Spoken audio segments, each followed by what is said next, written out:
Hello दोस्तों, मैं महेंद्र राजपूत आपके अपने YouTube channel math by Mahendra में आप सभी का तहे दिल से स्वागत करता हूं। दोस्तों, आज हम अपने प्रॉफिट एंड लॉस के कुछ मोस्ट इम्पॉर्टेंट क्वेश्चंस को करेंगे और इनको शॉर्ट तरीके से कम समय में कैसे कर पाएंगे। तो आइए क्वेश्चंस को देखते हैं। एक पुस्तक को उस पर छपे मूल्य पर 10% बट्टा देकर बेचने से एक दुकानदार को 12% लाभ होता है। पुस्तक के क्रय मूल्य तथा उस पर छपे मूल्य का अनुपात पूछा जा रहा है। दोस्तों, हमने कल के वीडियो में आप सभी को बता दिया है कि जो बट्टा दिया जाता है वो हमेशा अंकित मूल्य पर दिया जाता है और जो लाभ या हानि होती है वो हमेशा क्रय मूल्य पर होती है। दोस्तों, किसी भी वस्तु के 3 प्राइस हो सकते हैं कॉस्ट प्राइस, सेलिंग प्राइस और प्रिंट रेट। 3 ही मूल्य हो सकते हैं। तो मान लेंगे हम क्रय मूल्य, विक्रय मूल्य और अंकित मूल्य, 3 ही प्राइस हो सकते हैं। दोस्तों, क्वेश्चंस में कहा जा रहा एक पुस्तक को उस पर छपे मूल्य पर 10% बट्टा देकर, दोस्तों यहाँ पर बट्टा दिया जा रहा है तो हम यदि अंकित मूल्य 100 मान लें, यदि हम अंकित मूल्य को 100 माने तो बट्टा कितने का दिया जा रहा है? 10% का। तो विक्रय कितने में हुई होगी? 100 की वस्तु पर 10% का डिस्काउंट दे दिया जाएगा तो वस्तु 90 रुपये में बिकेगी। दुकानदार को 12% लाभ, यहाँ पर दोस्तों लाभ हो रहा है तो लाभ हमेशा क्रय मूल्य पर होता है। यदि हम क्रय मूल्य को 100 माने, यदि हम क्रय मूल्य को 100 माने, 12% का लाभ हो रहा है तो 100 की वस्तु 112 रुपये में बिकेगी। दोस्तों फिर से समझ लेंगे, यहाँ पर बट्टा है तो बट्टा हमेशा किस पर होता है? अंकित मूल्य पर दिया जाता है। बट्टा हमेशा अंकित मूल्य पर डिस्काउंट दिया जाता है। और यहाँ पर लाभ है तो लाभ हमेशा क्रय मूल्य पर। तो क्रय मूल्य हमने यदि 100 माना तो 100 की वस्तु 112 रुपये में बिकेगी, तभी हमें 12% का लाभ हो पाएगा। दोस्तों, यहाँ पर हम एक अनुपात बना लेंगे। अनुपात के आगे वाला जो यहाँ पर जगह खाली है और यहाँ भी जगह खाली है, तो जिसके आगे जो जगह खाली हो दोस्तों उसी संख्या को हमें आगे बढ़ा लेना। यहाँ पर 90 के आगे खाली है तो यहाँ 90 को बढ़ा लेंगे। यहाँ पर 112 के आगे खाली है तो यहाँ पर हम 112 को बढ़ा लेंगे। दोस्तों, एक हमारा अनुपात निकल आया। यहाँ पर ये क्रय है, ये विक्रय है और ये अंकित है। ये क्रय मूल्य है, ये विक्रय मूल्य और ये अंकित मूल्य। हमसे क्या पूछा जा रहा कि क्रय मूल्य तथा उस पर छपे मूल्य, छपे मूल्य मतलब प्रिंट रेट या अंकित मूल्य का अनुपात पूछा जा रहा। तो क्रय मूल्य हमारा कितना है? 90 गुणा 100। क्रय मूल्य हमसे क्या पूछा है?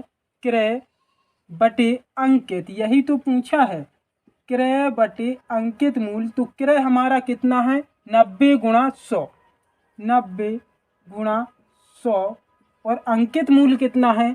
100 गुणे 112, 100 गुणा में 112। दोस्तों, आप लोग यहाँ सीधे मल्टीपल्स भी कर सकते हो, बाद में इसको काट लोगे। यहाँ पर 100 से 100 को काट लेंगे। 100 से हमने 100 को काट, यहाँ पर 100 गुणे 112 है दोस्तों, सॉरी 100 गुणे 112। 100 से हम 100 को काट लेंगे। 90 बटे 112, 2 से काटेंगे तो यहाँ पर 45 आ जाएगा। इसको 2 से काटेंगे, 2 पंचे 10, 2 छक्का 12। दोस्तों अब नहीं कटेगी वैल्यू, यहाँ 45 आ गया, यहाँ पर 56 आ गया। तो हमारा अनुपात क्या आ गया? 45 अनुपात 56। हमसे जो पूछा जा रहा था क्रय मूल्य तथा अंकित मूल्य का अनुपात क्या होगा, तो 45 अनुपात 56, जो कि हमारा बिल्कुल राइट आंसर होगा।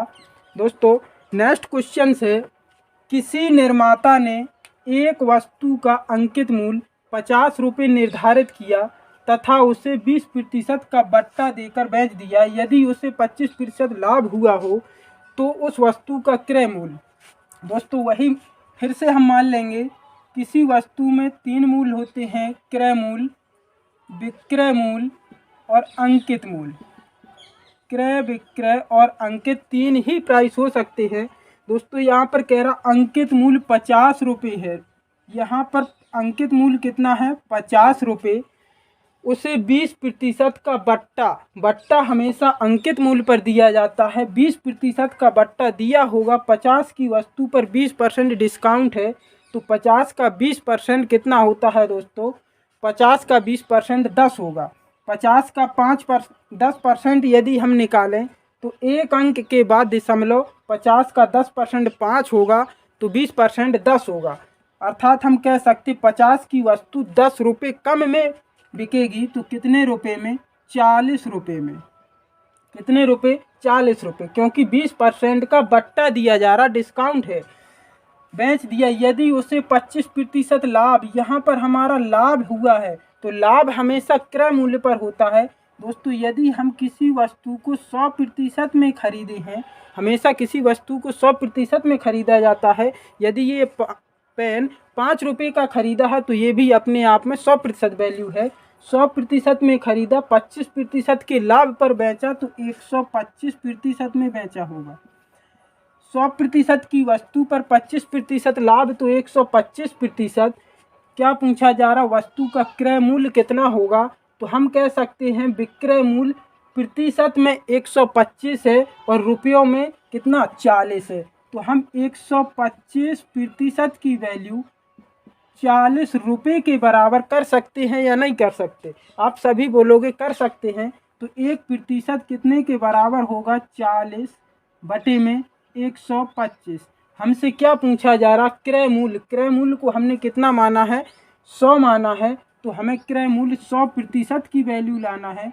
तो यहाँ पर हम कर सकते हैं 40 बटे 125 गुणे 100% की वैल्यू लाना है, तो 100 का गुणा कर लेंगे। इस वैल्यू को काट लेंगे, 25 चौके 100, 25 पंचे 125, 5 से 40 को काटेंगे तो 5 8 40, 8 चौके 32 रुपये। कितने रुपए में खरीदी होगी? 32 रुपये में खरीदी होगी। उस पर रेट कितना डाला गया? 50 रुपये डाला गया और 20% का बट्टा दिया गया। दोस्तों कितने रुपए में बेची? तो 40 रुपये में। क्रय पूछा था, जो कि हमारा 32 रुपये में खरीदी गई होगी, राइट आंसर है। नेक्स्ट क्वेश्चन है, एक घड़ी का अंकित मूल्य 3200 रुपये है, 2 क्रमिक बट्टों के साथ 2448 रुपये में बेच दिया जाता है। यदि पहला बट्टा 10% हो, तो दूसरा बट्टा हमसे पूछा जा रहा। कल के वीडियो में यदि आप लोगों ने नहीं देखा तो कल का वीडियो अवश्य देखें। घड़ी का जो हम क्या अंकित मूल्य मानते थे, तो वो हमेशा हम 100 रुपये मानते थे, लेकिन इस क्वेश्चन में दे रखा है कि घड़ी का अंकित मूल्य कितना है? 3200 रुपये है। तो यहाँ पर हम 3200 रुपये अंकित मूल्य है। इस 3200 रुपये पर 2 बट्टा दिए जा रहे हैं। एक बट्टा 10% है। दोस्तों 10% का बट्टा दिया है, तो वस्तु कितने में बिकी होगी? 90 में। 90% में बिकी होगी वस्तु। दूसरा बट्टा हमसे पूछा जा रहा, जो कि हमें मालूम नहीं, तो हम मान सकते हैं कि x% की वस्तु है। x%, दोनों को बट्टों के साथ बेचा तो कितने में? 2448 रुपये में। इस पूरी वैल्यू का मान कितना है? 2448 रुपये। बस इसको हम सॉल्व कर लेंगे। यहाँ पर 2 जीरो से 2 जीरो काट ली, 1 जीरो से 1 जीरो काट लेंगे। दोस्तों कितना बचा है हमारा? यहाँ पर हम लिख सकते हैं x बराबर, ये 32 हमारा यहाँ नीचे जाएगा, कैंची गुणा करेंगे तो ये 32 गुणा 9 नीचे पहुँच जाएगा। अर्थात हम कह सकते x बराबर 2448 बटे में कितना? 32 गुणा 9, 32 गुणा 9, और यहाँ पर ये 10 का मल्टीपल होगा, यहाँ पर 10 आ जाएगा।